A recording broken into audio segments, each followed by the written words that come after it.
Welcome to Yawdvybz TV. Before we start, remember to like, comment, subscribe, and share with a friend. Now on to the news. Woman accused of using white rum to set boyfriend on fire remanded. A woman was remanded in the St. Catherine Parish Court today on allegations of using white rum to set her boyfriend on fire over infidelity. Shanika Malcolm, 30, is charged with assault occasioning grievous bodily harm.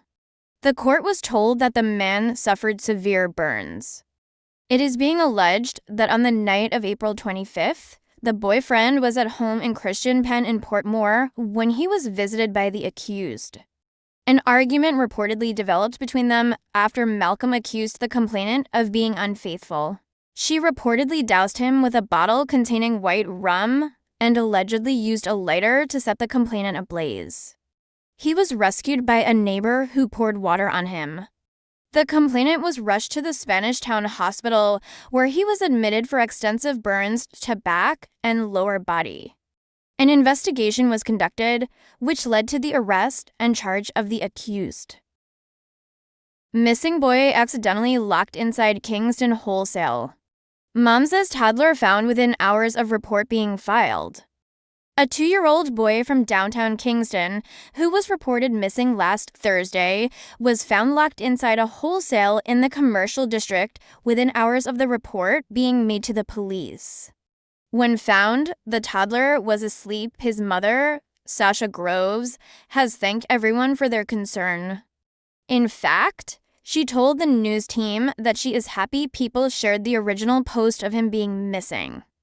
However, despite her son Eric being found, his image is still being circulated on social media as missing. Groves said she provided an update that same evening that her son had been found. However, the first post appears to have gone viral, as days later it is still being circulated. She is, therefore, seeking to get the word out there that he is back with his family. I'm glad that persons were concerned about my son, enough to spread the word, but he is home now and safe, she said. Groves explained that her son was accidentally locked inside a wholesale near to their home. She said he oftentimes plays inside the wholesale with the owner, who is known to the family. The mother pointed out that, on the day the report was filed, the owner was locking up the store after 4 p.m. and young Eric was placed outside the wholesale. He must have gone back into the wholesale when no one was looking and got locked up in there, Groves said. After she reported the matter to the police, the owner was contacted and asked to reopen the store. The owner came all the way from Portmore to open the store, and we found him at 7:25 p.m. sleeping, she said. Groves said the police have also been updated that young Eric has been found. Man killed while standing before bar in Portland. Police investigators are probing the shooting death of a man at a bar in Falkland District near Bound Brook in Portland on Thursday. Resident identified the deceased as Bertie Brumley of an address in the parish.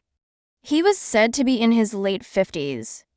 Reports are that about 5:45 p.m., Brumley was standing in front of the bar when a motor vehicle was driven up to the location. An armed man alighted from the vehicle and opening fire, which hit Brumley. The gunman then fled the scene in the waiting motor vehicle. Brumley reportedly succumbed to his injuries at the scene. A total of 6 persons have been killed in Portland since the start of the year. Portland records 6th murder for the year. An unemployed man was shot and killed on Bound Brook Road in Port Antonio, Portland, at about 6 p.m. on Thursday, moving the parish's murder tally for the year to 6. The victim was reportedly standing on the road near a shop when a gray car drove up, and shots were fired at him.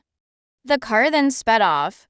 The man was taken to Port Antonio Hospital, where he was pronounced dead. Investigations are ongoing. This murder occurred on the eve of the anniversary of a double murder last year in Prospect, where a male and female were shot and killed. One person was held and charged in that case. The matter is currently before the court. Taxi driver charged after allegedly driving murdered man to unlawful burial site.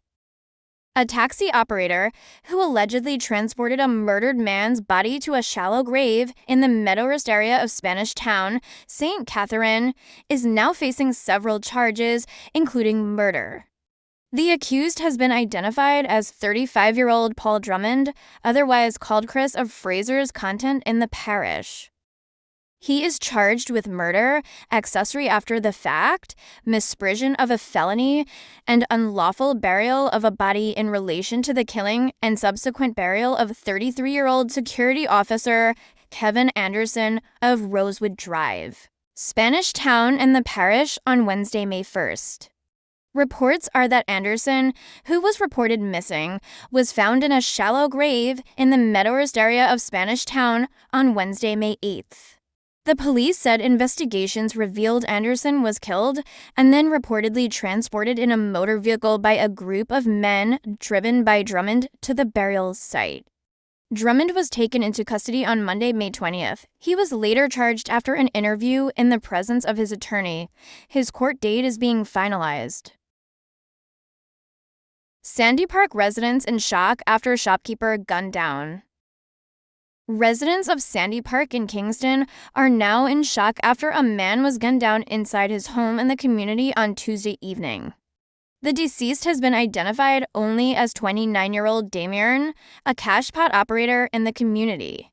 Reports are that sometime after 11 p.m., Damian was at home when he was shot through a window.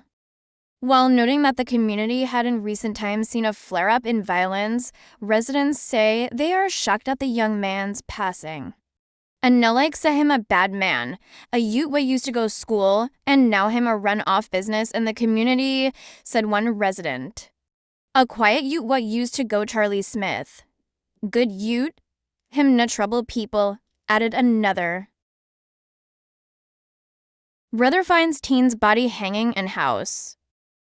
The body of 19-year-old Keane Reed was found hanging from the roof of his family's under-construction house in Apollo District, St. Mary on Tuesday. The discovery was made by one of his brothers, Roshane Samuels, a member of the Jamaica Defense Force who had come home for a visit. On arriving at the house, Samuels saw no one. He called Reed's name but received no answer. He detected a foul smell and noticed flies at the house. He then telephoned his two other brothers who told him they were staying with their grandmother for a while. In investigating the foul smell, Samuels came across his brother's body hanging from the roof of the bedroom. Samuels called his father, who reported the incident to the police. After an investigation, the police indicated there was no sign of foul play. This is the second suicide recorded in the parish since the start of the year. Decomposing body of man found at Trelawney home. The decomposing body of a man was found in York pasture in Wakefield on Wednesday. Dead is 59-year-old farmer Errol Shirley. Reports from the police are that around 6:31 p.m., Shirley's body was found at his home with stab wounds to the chest and head. Truck driver who denied witnessing murder charged. A truck driver has been slapped with murder, conspiracy to murder, accessory before the fact, and attempting to pervert the course of justice charges in relation to the chopping death of an elderly man on Sunday, November 5, 2023. Charged is 22-year-old Tyrese Dixon of Top Halls Hall, Clarendon. The deceased is 82-year-old Eustace Ricketts, a farmer also of the community. Reports from the Maypen police are that about 3:30 a.m., Dixon and an accomplice allegedly forced their way into Ricketts' home and chopped him to death. It is reported that Dixon later informed investigators that he knew nothing about the murder as he did not witness it. The police said extensive investigations revealed Dixon's alleged involvement in the murder, and he was arrested.